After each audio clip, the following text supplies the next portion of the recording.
皆残。若不益以春和，则生机且齐。如子夜暗淡，万物同类。若不益以朝阳，则大道莫名。此皆天之必变异者，而人事亦当应之。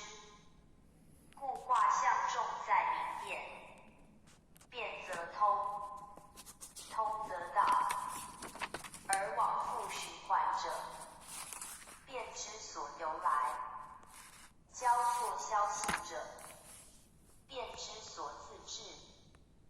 故宗论卦象之旨，不过名义之为义，而推演其变，以教天下后世知道在变，则变为道；不复以天不变，道不变为言。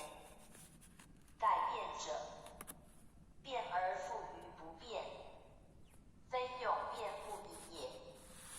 故变亦道也。是当桀纣之时，果无汤武之变，天下尚有人类乎？故其变，天也。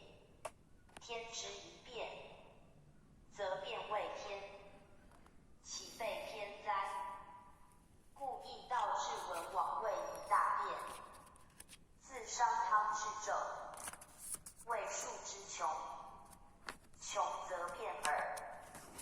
而夫子之时，周德既衰，诸侯铁切，人民图叛，政教乖违。以义言之，无以应变之事乎？故夫子取其义也。夫周易之用，虽重明辨，亦非有悖于伏羲之旨。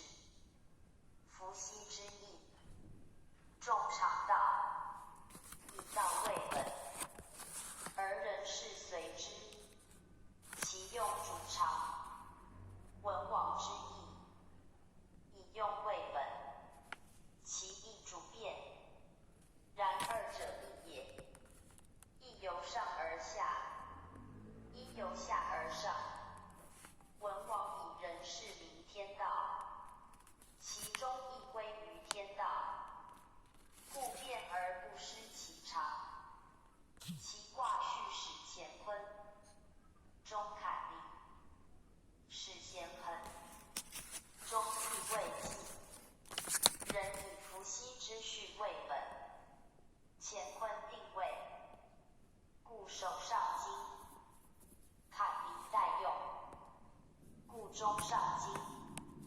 乾坤交错，故咸恒手下金；坎离往来，故继位继中下金。合而言之，人以乾坤为金，坎离为尾，与伏羲卦相同。分而言之，则多益交错之用，即所以见其变也。继位继坎离二卦，交错以中权益，而取未继。不用继继者，明人事虽合中分，虽交中离，以复于先天之不生不灭，有本天道立言。谓天道由无入有，虽人事分与，时时交错，及其至也，终反其本来。有人归无，如手之乾坤定位，上下不谋，而中未继之水火不相涉，即伏羲八卦为次也。水自下，火自上，水火相离，天得大定。此有反无之道，而不生不灭之观。至此生机已息，天地终老，万物入定。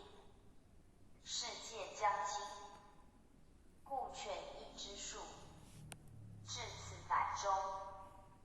而出于乾坤者，人归之乾坤；成于阴阳者，人分于阴阳。坎离不交，而一切同归于尽。此谓既一卦，为天地大结束，而由生化言之，为生化之气绝。由修持言之，则因缘之业尽，了然无碍，润然无挂，空然无存。是则无生无朽之时，而将同于上天之载。故曰大中，以人人循环于初始之乾坤，则又以太极矣。此亦与先天卦象，自干至坤，各不相离，正同。如本宫卦，大中于归妹，其意亦然。以归妹之象，的气已尽，天地分离，与未济之干气尽，水火分离，皆孤阴独阳之象也。故传曰：未济男之穷也，归妹女之中也。言此二卦，为二气之大中。中则生化习，而易道尽，亦以道阴阳。阴阳既尽，更贺易道之存。故易之中，必终于二卦也。宗主书数一。尖山皮了，尖山皮了，江南度假村。而所益者，以其的气权。算柳营那边的。